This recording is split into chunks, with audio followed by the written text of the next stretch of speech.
So, like a micro vlog here. Yeah, so, alright, so I know the inevitable questions are going to be, is this the boosted block you're building? No, it's not. This is the one I posted the other day, the CTR pistons, right? The turbo block to be is the one sitting over there. Alright, I'm actually doing some shit I ain't done in fucking forever, a valve adjustment, right? You know, because trying to milk as much efficiency and power out of this goddamn thing as possible. Timing was giving me a fucking headache on this, man. It kept wanting to move even though I had the pins locked in. So, okay, so what happened was the other day, I rolled out of bed around like 1 o'clock in the afternoon, and I worked for until around 7:30 at night, and I stopped, and I went to go eat, and then come back, and then carry on with this shit again, and I didn't stop fucking with this till like 4 o'clock in the morning. You know, so yesterday I was kind of burned out still and kind of fucking aggravated with this thing, and I still had the timing to finish, and I stopped. I didn't do anything yesterday, and so I got back on it today, and I fucked with it, and I was able to get the timing on point. Yeah. So then now I'm just, you know, like I said, doing the valve adjustment. I haven't done one of these in fucking forever, and you know, just I thought I would check it, and I was hoping I'd get lucky and make sure everything's good. The main reason why I'm doing the valve adjustment is because I scrambled up all the fucking rocker arms when I took the head apart. But you know, it was kind of relatively easy to put them back in the same size, if not the exact same place, because the exhaust rocker arms have a little bit more soot that was built on them, like stains. You might be able to see. No, I don't know. Yeah, well, right there. See that on that right there, that little tiny bridge of discoloration? Yeah, that's so. You just put that on the exhaust side, and the intake sides are pretty clean. Again, I don't know how well you can see, but you can see that like, there's not there. That discoloration, right? So anyways, I put it back on the right side and everything, but I figured, you know, still because it wasn't the exact same spot they came out of, I'd give it a check. They weren't all really loose. A couple of them were kind of loose on the so far. Well, I thought I did two already, but I guess not. I did one on the intake side, and I've done almost the entire. Oh, I have done the entire exhaust side because I just tightened up the last one right now. So anyway, what I did, I think the tolerances are between 6 to 8 thousandths of an inch, right? So I adjusted to the low end side, the 6,000, right? And you know, of course, you just bottom it out until it touches, and as soon as it makes contact, stop. Because remember, you have 6,000 to 8,000 of an inch of play, so you know, I don't want it to be too tight. I'd rather fall right in the medium range. Although this is spot on for the 6. You see that little bit of drag got going on there. Anyway, and then plus, you know, I don't have the curved, the valve adjustment or filler gauges. Actually, I do have a set, but it's buried in one of my other tool carts I don't feel like digging for. So, anyway, that side's all done, and this engine will finally be done tonight. And then what I'm going to do after that is I went outside, I dig through my A3 head stash, and I found one that's actually in really good shape. Oh, also notice, look at that, table is cleaned up. Yeah, mostly. I mean, it looks still kind of a little bit cluttered, but it's nowhere near what it was the day before, like, or the last couple of days, months you've been seeing it. All right, so anyway. Okay, so you remember that one A3 head I did where the rust was terrible? This is actually very, very minimal compared to what it was before. Also, this is something I haven't been able to confirm. I was digging around the internet, and the internet's being unreliable, but just from, I get, you know, from educated guesses from what I've been seeing.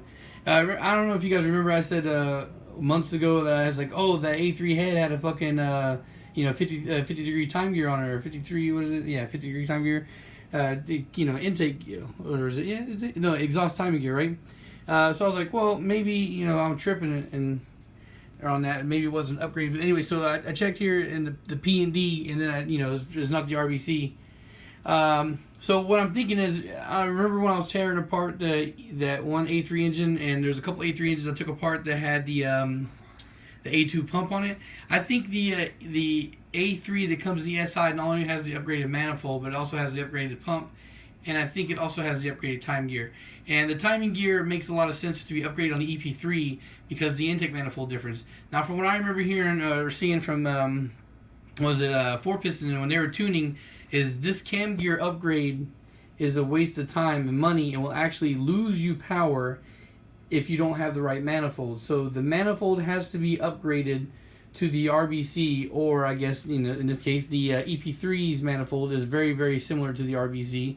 So if you have that, that's a good manifold, right? So when you upgrade that manifold, or if you're going to upgrade the time gear, you have to do the manifold with it. So anyway, I just thought a little fun information there and throw it out there.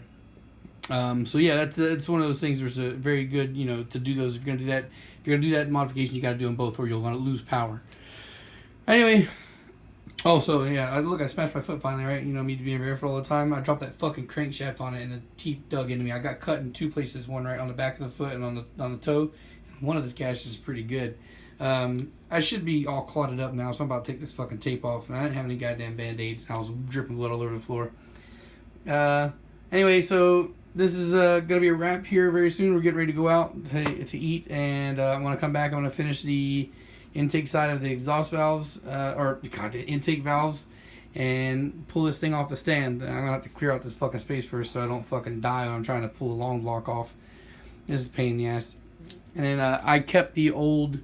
This is the stand it was on. Oh, I guess I really didn't talk about this on video yet. So I pulled it in, and I wound up taking off some of the rod caps just to be sure we were good on the lube, and it turns out we're all good. The assembly lube I was using, if you use the really gooey stuff, that one, or not the gooey, but the more liquidy based stuff, apparently that fucking assembly lube holds up long term, because it was still good on there, and this engine block has sat for over a year. And it sat for over a year outside. Although I did have it wrapped up in a bag, and I had it underneath a tarp. So it's not like it was directly exposed. Although you can see where the condensation did fucking, ooey it up here in the back. But inside, the rotating assembly is all good. The cylinders are all good. You saw in the picture.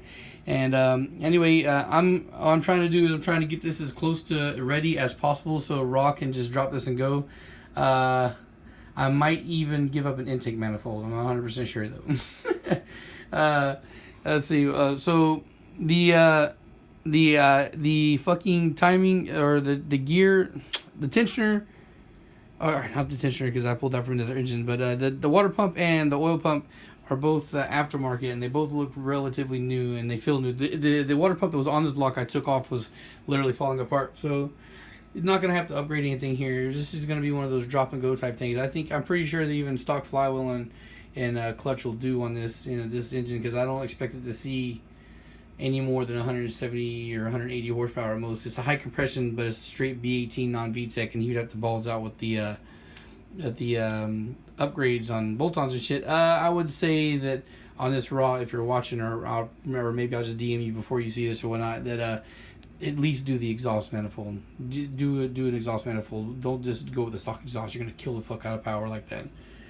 Alright, so yeah, that's it. Just kind of wanted to drop in, talk about what's going on today, because I haven't really updated on Instagram or Facebook or whatnot, but a little bit more organized in this area. I got to figure out what I'm going to do with these fucking cranks. Probably stash them. I ran out of plastic crap, so I might stop by somewhere and grab that. But so the reason why I'm dealing with this is because I'm going to bolt it onto that poor man's A2 that I got, and I've been trying to sell to you guys forever. Nobody wants to buy. So the immediate plan right now is to bolt that fucking head onto that block and sell that. And if I do sell it, take a little bit of profit to buy P29 pistons, and then maybe build that single cam and sell it, and so on and so forth. And also, I have my K20A block up there. I want to do a poor man's Type R. Actually, it's not even really a poor man's Type R, to be honest. It's going to be a K20A block. It's not going to have oil squirters, but I am going to sacrifice one of my A2 crankshafts that I have, which I've been greedy about. And I'm going to put, so that way it'll be A2 rods. And I think the A2 rods and the Z3 rods or whatnot, I think those are the same rods that come out of the Type R. I guess you guys can pull up a parts number and correct me if I'm wrong, but I think the Z3 and the A2 rods are all the same in Type R, and I think it's just the piston is the different thing there. So that'd be the idea in the near future too. I need a payroll for that one, because it seems like none of you guys don't really want to commit to sending me money to buy parts and do an engine. You guys, every time somebody asks me, everybody's like, well, "What do you got ready to go? What do you got ready to go?" Like I'm gonna rob you or something if you're gonna fucking send me cash for parts. But it's kind of hard to just keep spending money, literally hundreds of dollars on buying parts to have engines sitting on the side for nobody to buy. So that's why I don't do that. For those of you curious, so why I don't have anything ready when you're DMing me, right? But I am going to sacrifice a little bit on a couple of blocks, because I think some of the shit that I'm going to build, I can get lucky and sell locally. Like if I do that poor man's Type R, the K20A block, with the actual good rods and crank, and then do the Type R pistons, I think I'll get my asking price for that locally. If not, I'll post it on eBay, and I'm pretty sure it'll sell, because I'm willing to post that one up for $1,000. And I don't know. I think $1,000 for a Type R short block, K20 Type R short block, is pretty decent, right? But anyway, to not get too off track here, I guess yeah, that's it. That's just what I'm thinking about. Yeah, P29 pistons. I'm gonna try and do that next, and see if I can't sell that block locally to save me money on shipping or whatnot. Yeah, so that's it, guys. Thanks for watching, and peace.